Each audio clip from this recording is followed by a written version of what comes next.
গাজা উপত্যকায় ধ্বংসস্তূপের নিচে এখনও অন্তত ৮,০০০ ফিলিস্তিনির মরদেহ চাপা পড়ে রয়েছে। তবে উদ্ধার সরঞ্জামের ঘাটতির কারণে সেগুলো উদ্ধার করা সম্ভব হচ্ছে না বলে জানিয়েছে আমিরাত ভিত্তিক সংবাদ মাধ্যম দ্য ন্যাশনাল। এদিকে ফিলিস্তিনে বসতি স্থাপনকারীদের বিরুদ্ধে নিষেধাজ্ঞায় প্রস্তুত ইউরোপীয় ইউনিয়ন। গাজার সিভিল ডিফেন্সের মুখপাত্র মাহমুদ বাসাল জানান, বর্তমানে যে সরঞ্জাম রয়েছে তা অত্যন্ত পুরনো এবং ইসরায়েলি বাহিনীর ২ বছরের সামরিক অভিযানে সৃষ্ট ব্যাপক ধ্বংসযোগ্য মোকাবিলা তথা সরানোর জন্য তা যথেষ্ট নয়। তিনি বলেন, ধ্বংসস্তূপের নিচে চাপা পড়া মৃতদেহের সংখ্যা আরও বেশি হতে পারে। প্রতিদিনই নতুন নতুন নিখোঁজ ব্যক্তির নাম আসছে সামনে। বাসাল আরও জানান, উপত্যকা জুড়ে ইঁদুর ও উইজাত প্রাণীর বিস্তার ঘটেছে, যা বড় ধরনের স্বাস্থ্য ঝুঁকি তৈরি করেছে। তবে ধ্বংসস্তূপ সরাতে উপযোগী ভারী যন্ত্রপাতি গাজায় প্রবেশের অনুমতি দিচ্ছে না ইসরায়েল। প্রতিবেদনে বলা হয়, ইসরায়েলি বাহিনীর কেবল ইঁদুরনাশক প্রবেশের অনুমতি দিয়েছে। দ্য ওয়াল স্ট্রিট জার্নালের এক হিসাব অনুযায়ী পুরো গাজা পরিষ্কার করতে $100 কোটি বেশি ব্যয় হতে পারে। 2025 সালের 9 অক্টোবর মিশর, কাতার, যুক্তরাষ্ট্র ও তুরস্কের মধ্যস্থতায় মার্কিন প্রেসিডেন্ট ডোনাল্ড ট্রাম্প প্রস্তাবিত শান্তি পরিকল্পনার প্রথম ধাপ বাস্তবায়নে সম্মত হয় ইসরায়েল ও হামাস। পরদিন 10 অক্টোবর গাজায় যুদ্ধবিরতি কার্যকর হয়।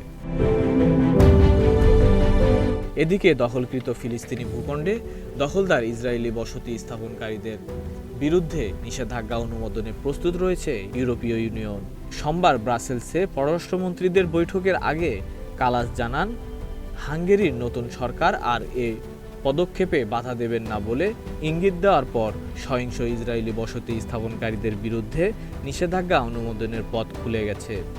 এর আগে সাবেক হাঙ্গেরীয় প্রধানমন্ত্রী ভিক্টর অরবান দীর্ঘদিন ধরে এই নিষেধাজ্ঞা আটকে রেখেছিলেন।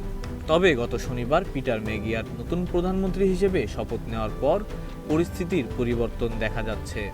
মেগিয়ার ইঙ্গিত দিয়েছেন, দখলকৃত ভূখণ্ডে ইসরায়েলি বসতি নিয়ে ব্যাপক সমর্থন পাওয়া নিষেধাজ্ঞা প্যাকেজে তিনি বাধা দেবেন না। কালাস বলেন, সহিংস বসতি স্থাপনকারীদের বিরুদ্ধে নিষেধাজ্ঞা নিয়ে রাজনৈতিক সমঝোতা হবে বলে আমি আশা করছি। এদিকে এলিনা ভল্টোনেন বলেন, পশ্চিম তীরে সহিংস বসতি স্থাপনকারীদের বিরুদ্ধে নিষেধাজ্ঞা আরোপের অপেক্ষায় আছেন তিনি। তার মতে, গত কয়েক মাসে গাজা ও পশ্চিম তীর উভয় জায়গায় পরিস্থিতি উদ্বেগজনক হয়ে উঠেছে। অন্যদিকে ডাচ পররাষ্ট্রমন্ত্রী টম ব্যারেনডসেন আরও কঠোর পদক্ষেপের আহ্বান জানিয়ে অবৈধ ইসরায়েলি বসতি থেকে আসা পণ্যের ওপর পূর্ণ নিষেধাজ্ঞা আরোপের দাবি জানান। সাম্প্রতিক মাসগুলোতে ফিলিস্তিনিদের বিরুদ্ধে ইসরায়েলি বসতি স্থাপনকারীদের হামলা উল্লেখযোগ্যভাবে বেড়েছে। ফিলিস্তিনের স্বাস্থ্য মন্ত্রণালয়ের তথ্য মতে, ইসরায়েলি বাহিনীর এসব হামলায় গাজা এখন পর্যন্ত ৭২,০০০-এর বেশি মানুষ নিহত হয়েছে। এছাড়া আহত হয়েছেন ১,৭৩,০০০-এর বেশি মানুষ। Desk report, news flash 71।